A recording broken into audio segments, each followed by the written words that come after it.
Welcome to a new episode of the Founders Chat. Today we have Niluka, founder of Imagine That Club. Welcome, Niluka. It's great to be here. Good to see you again, Alan. The pleasure is mine. So maybe you can start by explaining what is Imagine That Club. Yes.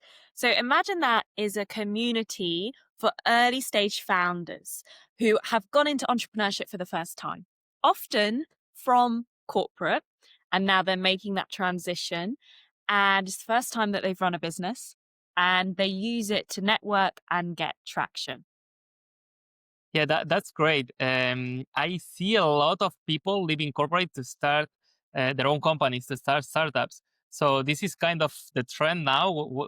How do you see it? I think it's interesting because the future of work is changing and we see that so much. So, as well as running Imagine That, I'm also a speaker in this space, an advisor in terms of future of work and culture and leadership. And I think we're at a really interesting point now where so many things are changing. And if I look at, for example, entry level roles, so my cousin is Gen Z, he is struggling to get a graduate job, even though he has a first class degree in engineering. 30% down year on year in terms of number of these roles being advertised, entry level roles advertised. That's just one example of what's changing. We know about AI, etc. And so I think it's really interesting because I think for those that want it and for those that enjoy building, enjoy creating, entrepreneurship is a really good route, especially now. I think the barriers for entry have been lowered. You can literally start a business from anywhere with a laptop and Wi-Fi. And that didn't used to be the case. And also, the way that the world of work has changed, I think it's a good opportunity to capitalize on it. So I don't think one is necessarily right and the other is wrong. But I do think if you are someone who is thinking about going into entrepreneurship, Yeah. now is a good time.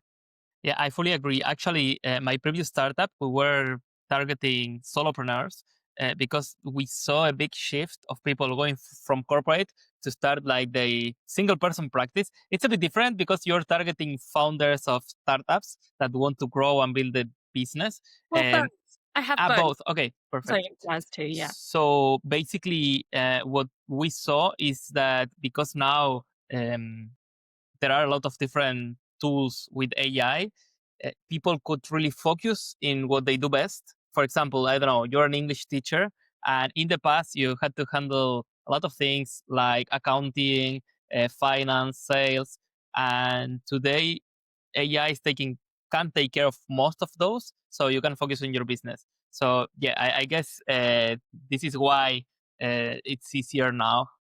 Yeah, So that's amazing. definitely. And I have a question for you. How was your transition from corporate? Because you were in corporate before. Yeah. So I love it when people ask me this question. And I think people often think that it was a push decision. So I was being pushed away from something toxic culture, bad management, feeling limited, burnout, whatever it might be. Actually, it was none of those things. I was fine in London. The job was fine. I had actually really nice people around me, really nice colleagues. So it was not a decision that was being pushed away from something. It was actually a decision where I was being pulled towards something. And I kind of had this moment where I thought, okay, I can see my trajectory. I can see myself getting up to director level, whatever it might be, and staying in London. And then looking back and realizing with all the trappings, I never took a risk when I had the chance. And so I had this moment after COVID, which I think accelerated the feeling. I'm sure you know what that's like, right? Because during that time we were all so limited. And I just thought to myself, right, if I don't do this now, when am I going to do it? And I thought, I want to work for myself and I want to work from anywhere. I want to do both those things. And a director at the time, bless her, she said to me, maybe the Luke, it'd be smart to focus on one of the two. But no, I wanted to do both together. So I booked a one-way flight from London to Valencia in Spain. And at the time I was working in a tech startup and I just didn't really look back. I was like, I just want to do this. That's amazing. Yeah, I think this is a strong message because you know a bit my story. I've been a founder many times, and I went back to corporate a couple of times. One of the startups was super successful until we had regulation problems. So we had to reinvent things, and I decided to go to corporate. Um, I think people should lose like not have so much fear about like starting something on their own, because going back and finding a job, which is your plan B, it's easier than building a business, right? Like my point is, if it doesn't work, worst case scenario, you go back to a job. Well, exactly. And I always say to people, the worst case scenario is the scenario you're already in now, Yeah, exactly. right? That's exactly it. Yeah, yeah, And so much. I mean, I'm very transparent in sharing that when I left the big four firm that I was working at, I had a sabbatical. And I want to tell people that because there's also ways that you can reduce the risk. It wasn't a formal sabbatical in the sense that I was still on their payroll and I was guaranteed a role in 1 year's time, but it was some form of a arrangement, agreement that if I wanted to come back in a year, I could. And that really helped. So I'd say to anyone thinking about leaving, as long as you're not going to start something that's in competition with your current company, try and have a conversation. And I think if you're working in a good culture and you've got good managers, they should be understanding and also probably like to have you back. But yeah, you're completely right. I think the scariest part and the hardest part is actually the 1 year, 6 months, 3 months before you leave, because there is so much in your head, isn't there? yeah. But then when you actually leave and you start doing, what's the worst that can happen, really? Yeah, yeah, exactly. Yeah, I fully agree. And something that this is from my previous experience, because I always were like, maybe I was taking too much risk.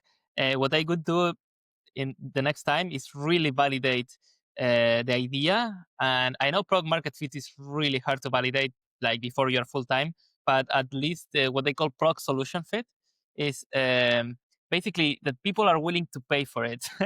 Because in my case, I launched a website, a landing page, and asked people to subscribe to waitlist. And the waitlist was huge success. But then people were not willing to pay for the product. So then we started the pivots. And when you start with pivots, you never like it's really hard. It can take a few iterations, but it can take too many until you run out of money. So it's really tricky. So somebody now sitting in a nice job that they are not pushed away, like you mentioned, that they're in a good situation. What I could do is I could try to validate the idea very well Yeah. to reduce the suffering. Yeah, validate the idea and also maybe if you can start before you leave. So I had a public speaking coaching business as well before Imagine That. And I started that while I was working, and that really helped me validate that business. And I think also don't be afraid to pivot and change. I'm sure you've seen this yourself, you've done it yourself. The most successful founders listen to the market, listen to their customers, and change. And they also go where the money is. So I'm happy to share a little bit about how Imagine That started. It originally started very much focused on location freedom. Imagine being able to work for yourself and work from anywhere. And my target was digital nomads, aspiring digital nomads, this type of thing. But I also saw that this group of people didn't necessarily want to spend because there's a lot of resources and communities already out there doing this for free. And I also realized for myself, I actually am quite, and as strange as it might sound, I'm quite fond of corporate. So I naturally connected with people who had been in corporate like I had and then were transitioning. So I pivoted slightly in terms of who my market was. And I think as an early founder, you've got to be very agile. You've got to be willing Yeah, to get feedback, to see, to look at the signals and to be able to.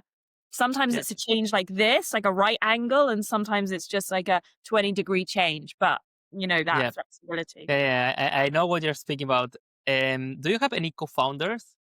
No, not for this one. Okay, because yeah, it happened in my previous journey that I saw something is growing super fast at the beginning, and I wanted to pivot, like, but 360, like, it's really aggressive one. But then we had this conversation, and they were like, no, like we need to make it better. Like there is always a line. Like, are people not willing to pay or willing to use the platform because it's not good enough? Like, and you need to keep improving, or we have enough insights to understand that we are not building the right thing. And this line is really tough. And basically, the argument was because now with AI is easier than ever to build. There are good solutions everywhere, and the standards raise a lot, which is a valid point. And we decided to stick to our first idea for so long, I would say, and then it was too late to pivot. So it's really tricky. Even if you get things right, how you execute, it's really important. It's hard. It is hard. And I think it's important that people like us say that, right? Because there's so much out there. It's like, you can do this and within 10 days you'll be at this. And it's really not the case for the majority of people.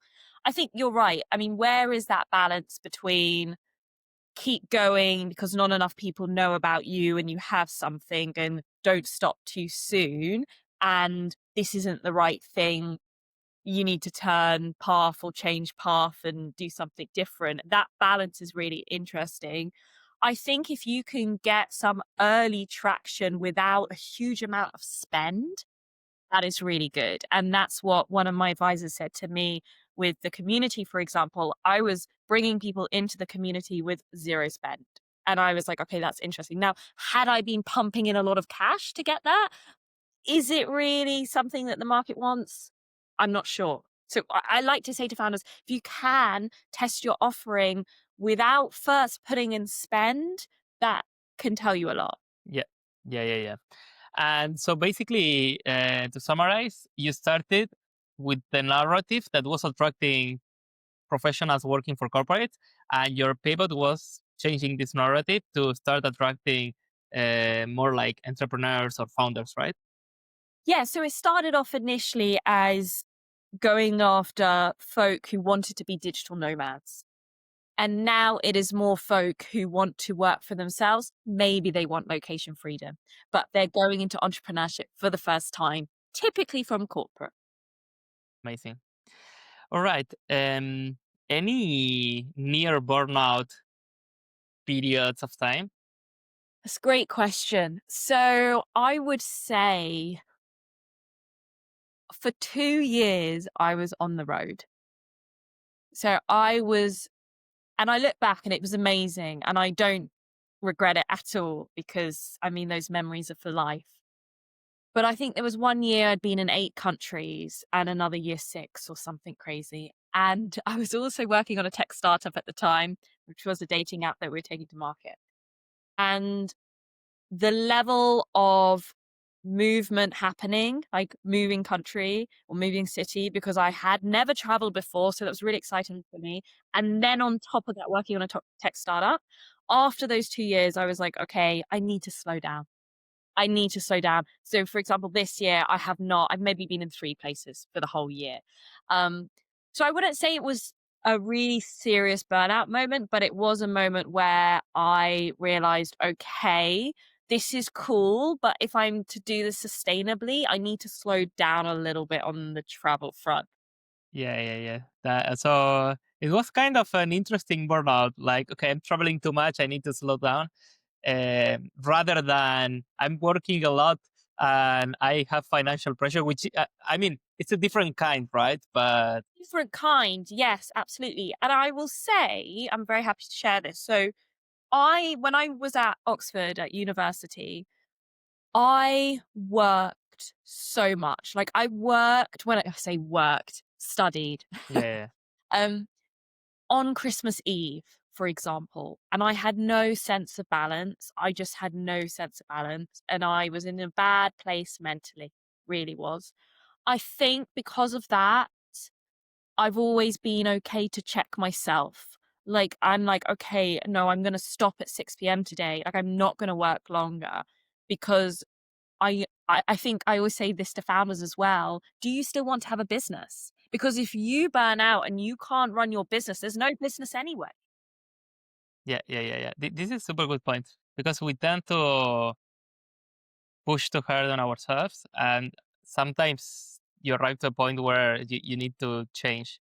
And if you don't know how to have a balance, changing means like shutting down your company. So Yeah. And also, I would say, I don't know if you've experienced this, but some of my best ideas happened when I was not at my laptop. yeah, I yeah, think giving your brain cognitive space, the ability to expand, to think, to breathe helps you so much in your business. And I've seen it with other founders around me. They never give themselves that. So they're so tunnel vision that sometimes they don't see the problems, they don't see the need to pivot, etc. And that's unhealthy too. that's a tricky one because I understand. I 100% understand, but it's super counterintuitive because if things are not going well as a founder, your first reaction is, okay, I need to work it out. You work, I don't know, 12 hours per day every day. And sometimes when you're exhausted, you take a day off. I agree. Then it's when the good idea or the solution comes. Yeah, definitely. And I think so much of it is around not waiting until you are exhausted, but actually trying to prevent that happening, right? Prevention is better than cure in the first place. Though, easier said than done. Yesterday, I was so buzzed after a really great day. I went to bed at a normal time, but I was still like awake because my brain was just like, Yeah, but I say, okay, that's okay. For example, I'm taking tomorrow off. I'm going to have a nice long weekend. So I think if you can not aim for perfect balance every day, but overall balance, some busy periods, some less busy periods, it's sustainable. great. So sorry for like this is your day off and you're here speaking with me. Oh, tomorrow is Okay, okay. enough, yeah. Nice. Okay, so then coming to your like personal life, which is never personal when you're a founder. But how's a regular day for you? Do you put a routine to be consistent, like say wake up at the same time, do sports, or you're more flexible? Great question. I was talking to someone on my podcast the other day about this because he basically said, I've had so much freedom that now I'm trying to bring in more structure into my life because he's like, suddenly I'm getting up later and later and later. It was really interesting to hear that. So I would say I have more or less a routine. I don't get up at 5 a.m., 6 a.m. I probably wake up somewhere between 8 and 9, 9:30. And then I like to move in the morning if I can. So that can mean a short walk, but it can also mean going to the gym or going for a run or something. I really like that. Then I'll come back. I'll normally start work around 10:30, 11ish, and I will work until the evening with some breaks.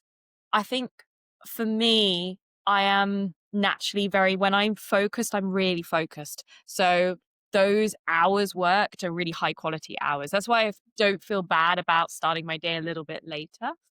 Um, and then recently I realized, I don't know if you found this, but I like to have now 2 days a week where I have meetings and the other days meeting free. The reason I say that is if I have a meeting, let's say at 3, 4 p.m., that's kind of like in my mind and I'm trying to do other tasks, but I know I've got to stop and then I've got this meeting. And so for me, this is very recent, by the way, hot off the press as of the last few months. I've started to experiment with some days completely blocked, no meetings, and other days having 2, 3 meetings in the same Yeah, day. It helps me a bit. So yeah. that's broadly my routine right now. This is really interesting. Yeah, I thought about it. The thing is, I haven't been working alone in the last, I don't know, 10 years. I always had a team, you know? Yeah. So then I always had meetings, and your job kind of, the meetings are part of the job because you use the meeting to solve problems or to do something meaningful, align people. I don't know how to say it. And then your work is not like intense, brain intensive, you know? I don't know how to put it, but I can, if I have 1 hour gap between meetings, I can do my work, you know. But Yeah. now now I'm in a transition, so I'm working a lot. I'm writing a newsletter and recording videos, editing. You know what I'm doing. So now I need this time. So I'm trying to put the recordings and the meetings in on specific days. because Yes. the other days I need to hyper focus. Abs- Um, yeah. so yeah, I think it's super important, especially if you're working like alone and you need to really do a lot of intense work. I think it's super important to be able to hyper focus. Yeah, and also know yourself, right? Everyone's cadence is different. I know someone who is a night owl. His routine completely different to mine. Wouldn't suit me, but it suits him. Know your cadence. Know when you have most energy. I personally like my brain is sharpest in the midday, morning, afternoon. So I if I have a task, I try to use that for that kind of trickier task and leave the meetings to later on in the day. So you need to experiment, I think, Yeah. and figure out what Yeah, works. yeah, yeah. And then I think fitting sports in the routine is super important. And I realized it took me time to learn this, but if I don't start the day moving, like doing something, probably like you mentioned, now I'm doing sports every day because I'm training for an Ironman. So I'm running or cycling or swimming every morning. Um, but if I skip a day, that day I don't know, I'm slower, lazier. So You for me, it's feel very a bit important. off. Yeah, Yeah, completely. I think even just getting some fresh air before getting up straight to your yeah, laptop, that can really help. yeah, and yeah, sunny day. It's crazy how at the end of the day we are all humans, and when it's sunny and nice outside, you have more energy, and if you go outside, it's even better. Yeah, totally, totally. It's one reason I tend not to stay in the UK now, especially over the winter months, because I think your environment really changes your mood and everything. So it does make a big difference. Yeah, yeah. So, what's your favorite place to work remote? In terms of city, country, or like co-work cafe? If you you say that's why I try not to stay in the UK. So if you can pick the best place to be working, like to have a balance. Yeah, so I mean, I've lived and worked in so many different places, it's crazy, and when people ask me, "Where's your favorite?" It's so hard. That's why I started this LinkedIn series, the Work From Anywhere Diaries, where I kind of do a little bit of a breakdown. I think there's not one specific place that I feel like, wow, ticks every box. Like, not everywhere ticks every box. I spent this year a lot of time in Tbilisi, which no one has ever really heard of, in Georgia, in terms of the nature, the scenery, the weather, the ease, the cost of living. Like, so many boxes were ticked there. It's a very good place to live. Um, I like Asia. I do like Asia, especially in January when I know everyone in the UK is a little bit depressed. It's nice to go there. Chiang Mai, Bangkok, but not sure I'd want to live there permanently. Maybe I need variety. Maybe I'm just a strange person and needs variety. But yeah, I think when I think about kind of where I want to go, I would like to have two or three bases around the world because it's yeah, I think after moving so much and seeing so much, I'm not sure I could stay fixed forever. Yeah. You never know. Maybe I will eat my words. Have you been to South America? I haven't, no. I haven't been to South America, North America, that side of the world unexplored right now. Okay, so next destination. So if you're too tired about London, Perhaps. You can give me some tips. nice. Okay, so let's jump. I'm going to ask you a question about how you're using AI. Mhm. In almost every area of my business, I would say there's some element of AI. I was thinking today, I was creating a piece of content on Instagram on my at Imagine That Club channel. And I just thought to myself, wow, because I now go into an app that they have that is like trending topics. I can take a template or use something there.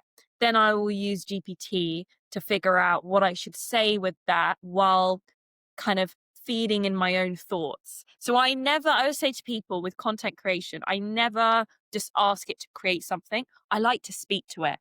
And I like to say like, "Da, da," like I literally use what's in my head and what I want to say, and it just speeds up the time. It speeds up the time. It knows my language, my tone of voice, etc. So that's really useful. I use it for cold outreach and prospecting. I use it for sometimes my CRM and my emails and sending out newsletters, etc. Yeah, there's probably things that I'm using it for that I'm not saying now that aren't coming into my mind because it's so integrated, which I think is a good thing.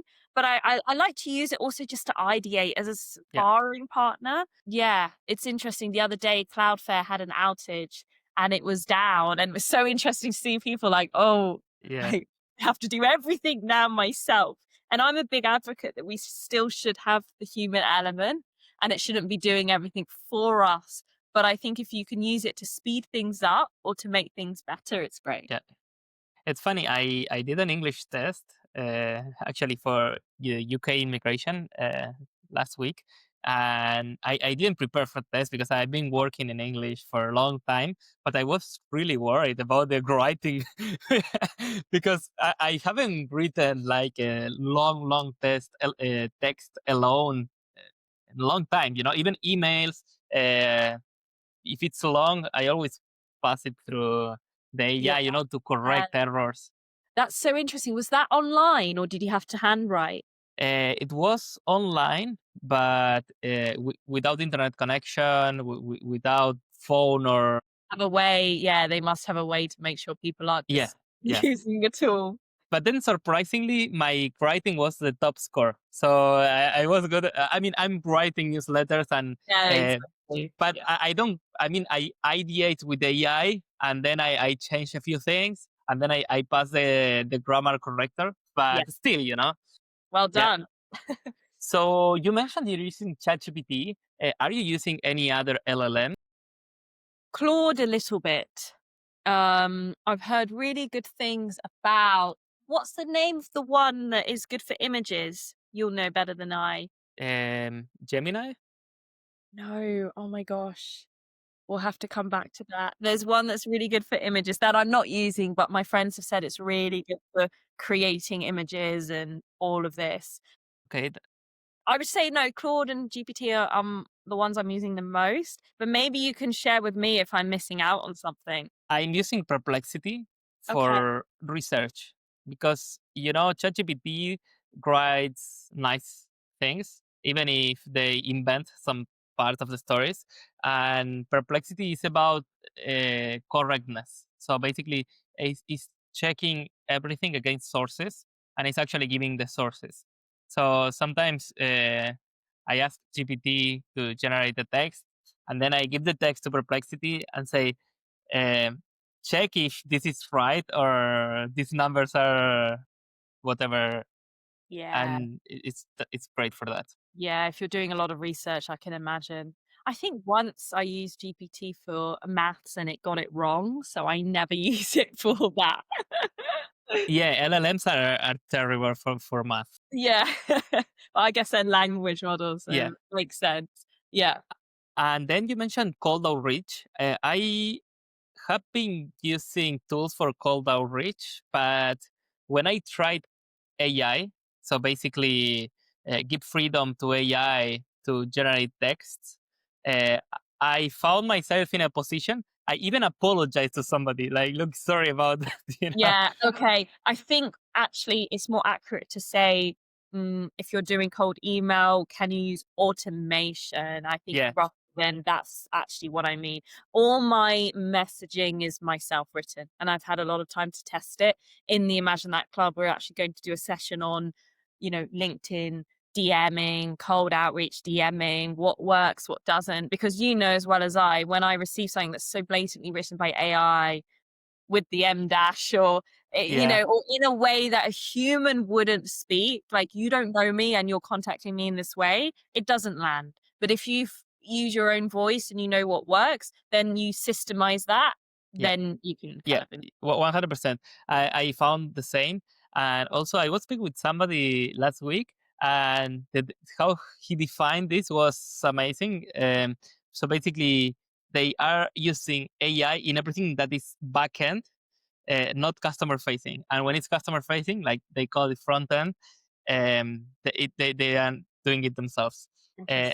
I think this is the way to go because I am seeing now, like 5 years ago, content on the internet was about value. Like you were writing something valuable, correct, with sources, and people were engaging.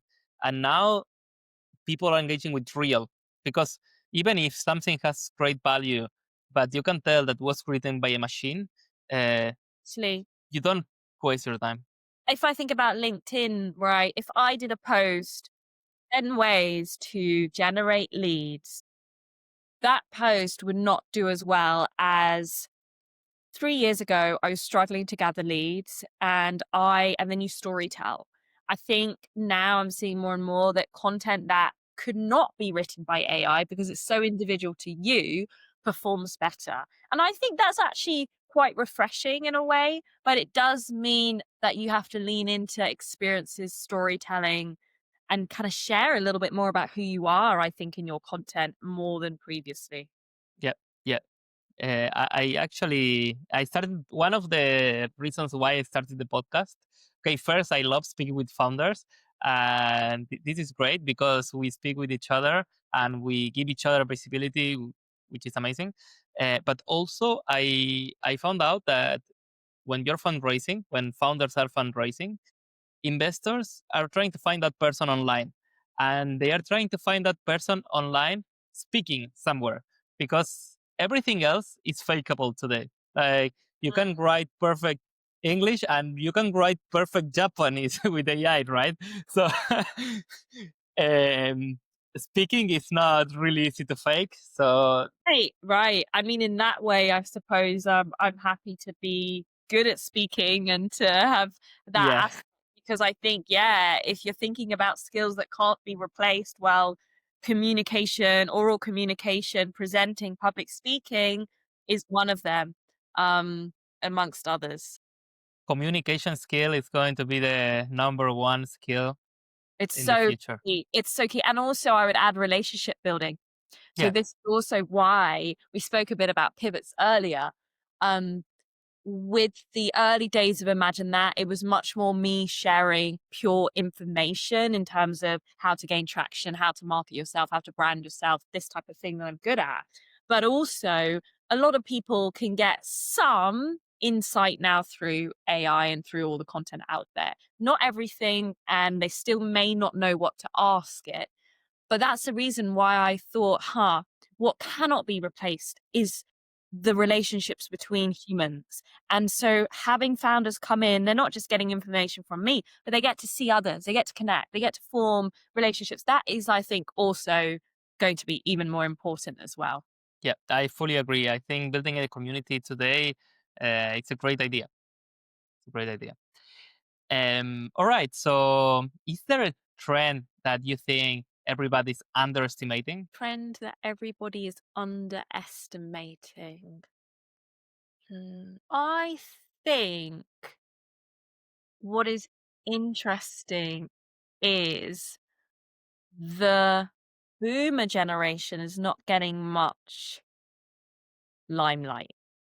So at the moment, people are focusing a lot on Gen Z, which is hot and cool and whatever. And I love that, by the way. I mean, my work often focuses on the younger generation. What I think is maybe being underestimated is the boomer generation and how much wealth they have, and some industries that are maybe not sexy and cool, but have a lot of money in, um, and kind of going after that market because they have a lot of money to spend. And I think when people are creating businesses now, they are thinking of the younger generation or mid kind of life generation. And I just wonder when you said that, that was the thing that popped into my mind. Who has the money these days? Who's sitting on all the money? It's the boomers. What do they want? Better quality of life. Can you use that trend to create something to appeal to that audience? I think that is underestimated. And yeah, I find that quite interesting. Yeah, I agree with you. And actually, yesterday I read a tweet from like a Spanish entrepreneur, and he's giving advice to new entrepreneurs. He has different successful business in different industries, and he was like, "Stop chasing AI unicorns, it's really hard. Just sell potatoes, like sell something that people consume and it's an easy business, and that's how you make money. Uh, Right. I think sometimes like the sexy, shiny, cool stuff is not necessarily where you want to go because everyone is going there. That's not to say you shouldn't integrate that into your business. But yeah, I quite like these like untapped markets that have a lot of money. They're interesting for me. yeah, yeah. Great. So now I'm going to ask you a personal question. What is success for you? I would say success for me is making as much money as possible while still having some form of time freedom and quality of life.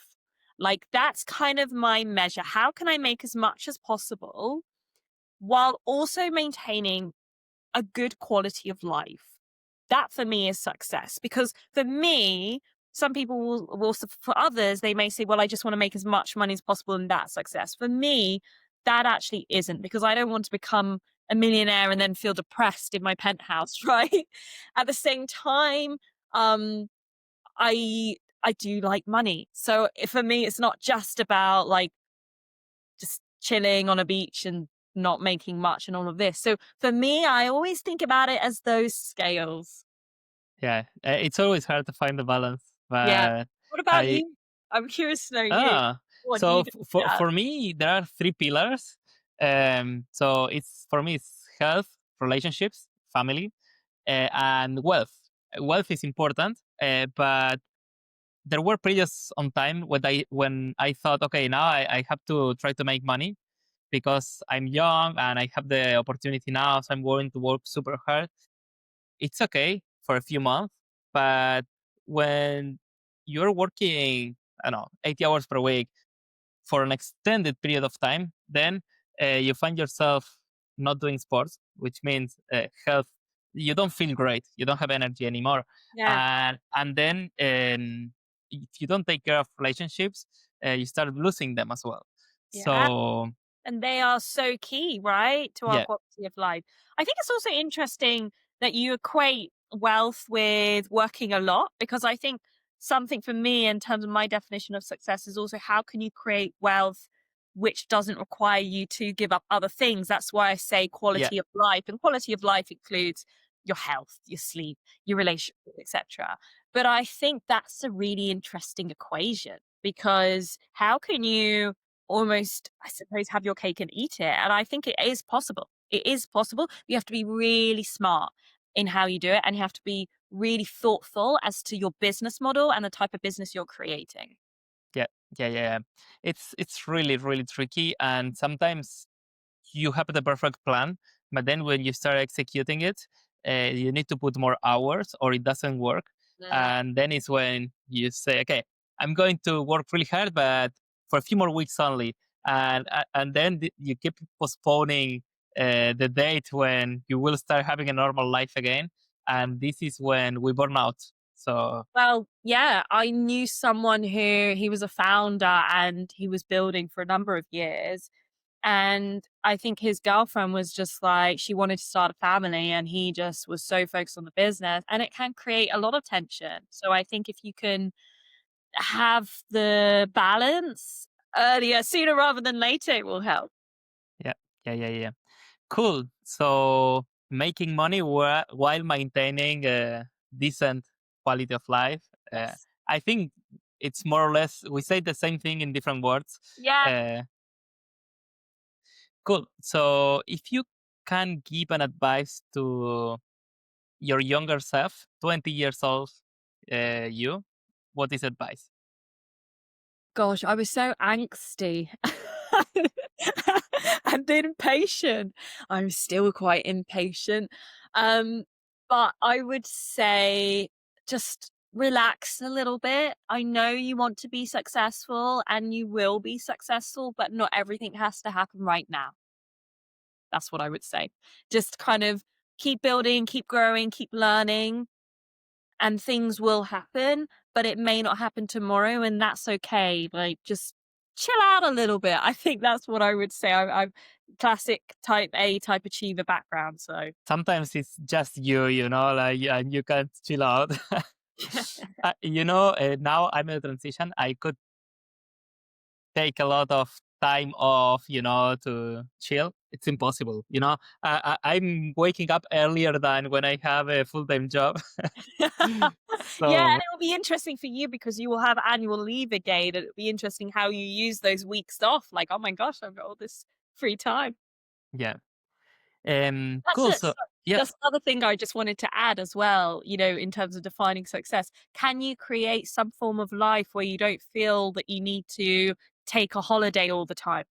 I think that for me also is success where you feel like, oh, I can't wait for Friday, but actually you still have your breaks, you still have the balance, you still, do weekends away, whatever it might be, but it's not like you're escaping yeah, whatever it is.